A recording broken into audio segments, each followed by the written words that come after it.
Hi everyone, I am Jess Kennedy, entrepreneur, English and Spanish teacher and YouTuber. Welcome to my channel. So, for those who haven't seen my video Becoming a Teacher, I will link it down here or up here somewhere so you can go and watch that. If you want, you can do it now or you can do it after this video. Also, let me tell you, I have English and Spanish lessons on there. So if you want to learn a language, you can start today. So guys, in today's video, what I'm going to be doing is speaking about a few different things I wish I had known before becoming a teacher.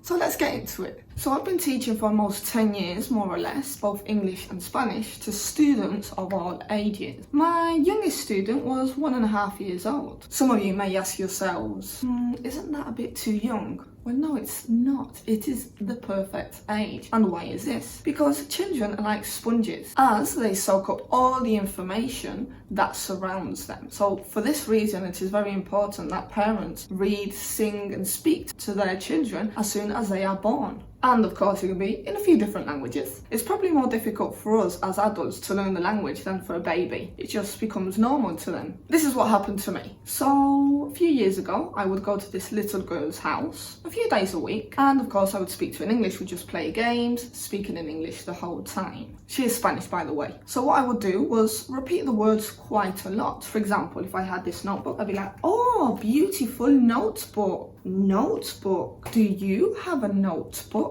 So that way she would know that this was a notebook. She always answered back in Spanish, but that didn't matter. She always understood everything I was saying. Slowly, she'd start answering back in English. So one day I was just completely shocked. I was gobsmacked because I was speaking to her. And for 1 second, I forgot I was speaking to a 1.5-year-old. I thought I was speaking to my mum. And I was saying something like, oh yeah, I took the dogs to the park yesterday and one of them was running after the rabbit. Poor thing, it nearly had a heart attack. And then I looked at her and I was like, oh my God, she didn't understand the word I just said. Why was I speaking so fast? She answered back in Spanish and she said something like, why did she want to eat the rabbit? I was like, oh my God, I can't believe she has understood everything I have just said. It was crazy. So I was teaching her English up until she was like 4 or 5. So you can imagine what her English is like nowadays. Also, she had my brother as a teacher as well, and now she's got another lovely English teacher. So in a few years, she'll speak perfectly English. And this is something you guys should all know. If you do have little kids, make sure they start learning languages now. Yeah, it's the best thing you could do for them. So like I said, I'd been teaching students from all ages. So I'd had 1.5-year-old up to women or men who were like in their 40s, 50s. So it's been quite interesting. It's been fun. So now let's get into it. One of the things I wish I had known before becoming a teacher was how to deal with parents. Like I said in my video Becoming a Teacher, at university we didn't learn how to become a teacher or how to deal with angry or upset parents or parents who do not care whether their kid is doing well or not. Like I said, this we have had to learn ourselves, and the thing is, every parent is different. Something might work with one but not with the other, just like with students. By this I mean, maybe you can try and make the parent understand and finally they come to the conclusion that yeah, you are trying to help their kid and they thank you for it. But other parents, maybe a bit more stubborn, are like, no, you're not doing your job properly. This you have to learn with the years. So I do wish that I had learnt this at uni, just to have an idea of maybe how to react or how to behave in these different situations, as many parents blame us for their kids' failure as well. So how do you try and make them understand that it's not you, that you've tried your best, but their actual kid doesn't want to be there? So this would have been amazing to learn at uni. So another thing I wish I had known was that teaching is your life. By this I mean, it is not a standard 9-to-5 job in which 5 o'clock you finish, you go home, have dinner, have a shower, enjoy the rest of the day. No, that doesn't work that way. There are many extra hours that are put into the weekend, into holidays, or just after school. It's not like what people think, like, oh my God, I wish I was a teacher. You're so lucky. You get paid so much money, you have the weekends off, and then you have all of these holidays off. It's not like that, love. It does sound like a dream job, doesn't it? Well, it's not. You have to work a lot. And not only this, there is always new things to learn. You have to prepare activities, prepare exams, grade exams and homework. And the thing is, no one understands that you're not just a teacher, you're a friend, you're a sister, you're a mother, you're a shoulder to cry on. You become part of their lives, part of the student's life. I remember having a student who made a mistake in one of the activities in Spanish lesson, and she's like, oh my god, I'm so stupid. I was like, no, you're not stupid. She went, yes, I am stupid. I'm like, I make mistakes all the time and I'm not stupid, so you're not stupid either. She went, yeah, my mum says I'm stupid, so I'm stupid. So of course you've got to try and deal with the situations and try and make the kids understand that they're not stupid just because you make a mistake. That is not the case. So yeah, in the end, it's not just only about teaching, but it's about being there for the kid as well. So basically, as a teacher, you don't leave work at work. You bring it home with you. Another thing that I wish I had known before becoming a teacher was having loads of creativity. That would help, because I do not have much. Now with the years, I've got a bit more, but at first, no idea. Why do I say creativity? Well, because students only have a limited attention span, which of course challenges the teacher to find new ways to keep the classroom entertained and engaged. The same happens with kids or babies. You might give them something and they're entertained for 20 seconds and you think, oh my god, thank god for that. 20 seconds later, they're crying their eyes out because they're bored already. Well, the same happens here. You always have to find ways in which you keep them engaged in the lesson and they want to learn. Otherwise, they can easily get bored, and you can see it in their faces, and it's not nice. So of course, for this reason, it is unadvised to just try and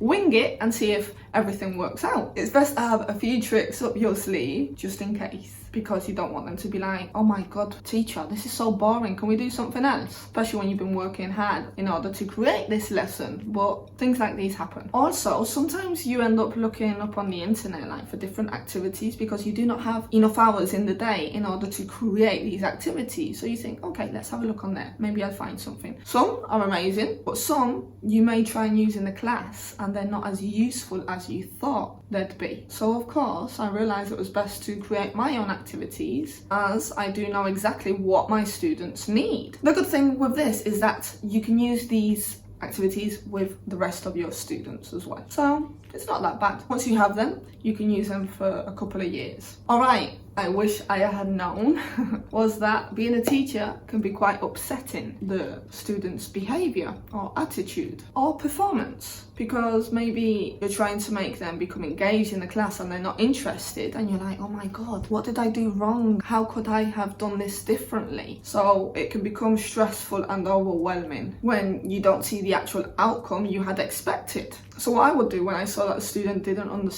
fully understand what we were talking about, I just go over, explain it to this person for a few extra minutes, see if that would help. And I would also make them get to do extra activities. This was the way I used to learn something that I didn't understand. I'd practice a lot at home, and then finally you'd realise, you'd be like, oh my god, this is how it is. It's really easy. For me, one of the worst parts is when the student has the wrong behaviour in class, because yeah, maybe it's difficult for them to understand, but you can help them. Although it may be upsetting, you think, oh my god, what can I do? But in the end you get there. But a student who doesn't have the right attitude or the right mindset to be in class, sometimes it's very, very stressful and draining, of course, because there's no way of trying to convince them to participate or to want to learn a new language or to want to be part of the class, as of course they don't even want to be there. So how do you do this? You try and have a positive mindset. Nothing negative can affect you. How do you do this? You've got to become an actress or an actor, having to act as if nothing is wrong, that maybe whatever the student has said has affected you,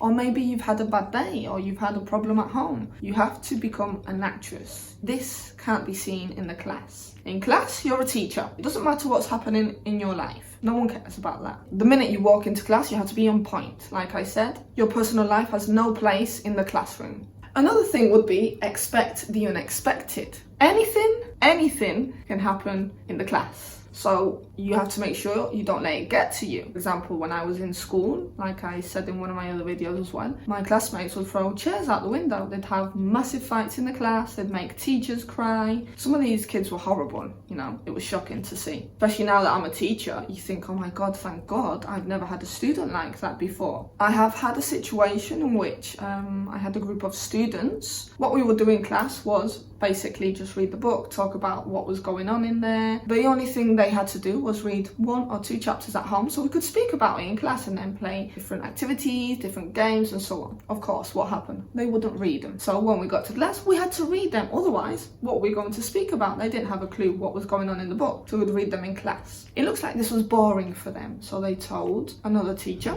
and this teacher came and had a word with me saying, oh, could maybe you do the classes a bit differently? The students say you're strict. I'm strict. I'm only making them, not even making them, I'm just asking them to please read 2 chapters in the book so when we do get to class, we do not have to read them there and we can actually speak about it. It makes things a lot easier. So what happened in my last class, there was a class next door. They wouldn't even come into mine. They were just sat there laughing, looking at me, and I was just sat there. It was horrible, you know, but you had to pretend that it wasn't affecting you. But really, on the inside, you were thinking, how can they do this? Like, what have I done to them? Do you know what I mean? I'm just asking them to please read at home. They're not doing it, and it's my fault. So it was quite upsetting. In the end, they came into the class, and of course, like I said, they had to pretend nothing had happened. So yeah, things like that you don't expect to happen when you become a teacher. So another thing, respect is not given, you earn it. Clearly these students didn't respect me, I can see. The thing is, you can't demand authority. That doesn't work that way. Just show that you are worth listening to, that you're a teacher who wants to be here, who wants to make them learn something, who actually wants to be part of this process. And this, of course, would make them realise, yeah, I find interesting what this teacher's saying. I'm going to pay attention. I'm not going to ignore and be playing throughout the rest of the class. No, I'm going to pay attention. In the end, they'll become hard-working students who are organised, and they will always come to you for whatever reason, if they have a problem or if they don't understand something. So that is very important. But like I said, don't take things personal. Students are kids at the end of the day. They don't realise what they are doing most of the time. It might affect us, but they think it's funny. Another thing is that you will learn from your students. We make mistakes. There are things like sometimes in English and Spanish, I'm like, oh my God, how do you say this word in Spanish? I can't remember. My student's like, Jess, it's this. I'm like, oh, yeah, thank you. It's not like you don't know, but maybe you've forgotten at that minute, or maybe we don't know everything. Just because we're a teacher doesn't mean we are encyclopedias. We don't know everything. We know a few things, but not everything. So just try and understand that if you're a teacher, you will make mistakes, but you will learn from them, and your students will teach you other things as well that maybe you didn't know. One of the other things is that there will be 1,000 things going on in class. For example, you're trying to explain something. One of the students doesn't understand it, so you've gone over to try and help them. There's 2 in the back having a fight. The other 3 are dancing in the class, and then there's another one who is crying because God knows why.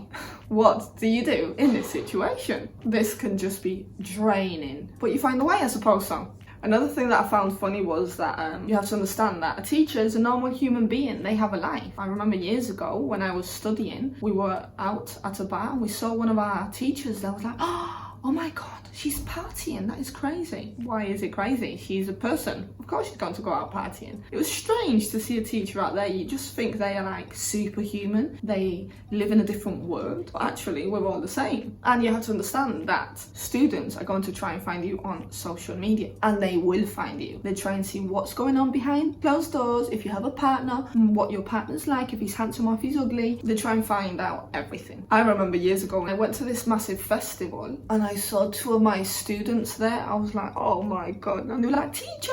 I'm like, no, please. And then I had to see them the next day in school. It was a bit embarrassing. They were like, oh, teacher, did you have a nice time yesterday? I'm like, yeah, amazing, thank you. Let's get back to class. So yeah, guys, those are a few of the things that I wish I had known before becoming a teacher. But of course, like I said, this you learn with time. Overall, it's been an amazing experience. I love teaching, helping my students learn a new language. It's incredible how you can get them from A to B. So guys, these are some of the things I wish I had known before becoming a teacher. I'm sure many of you watching this video are teachers as well. So if there's anything you would like to share with all of us, you can just write it down below. So guys, this is the video for today. I hope you have enjoyed it, and hopefully I will see you all next week. Okay, oh, by the way, if you have enjoyed it, please subscribe to my channel and give it a thumbs up. Thank you very much. See you later.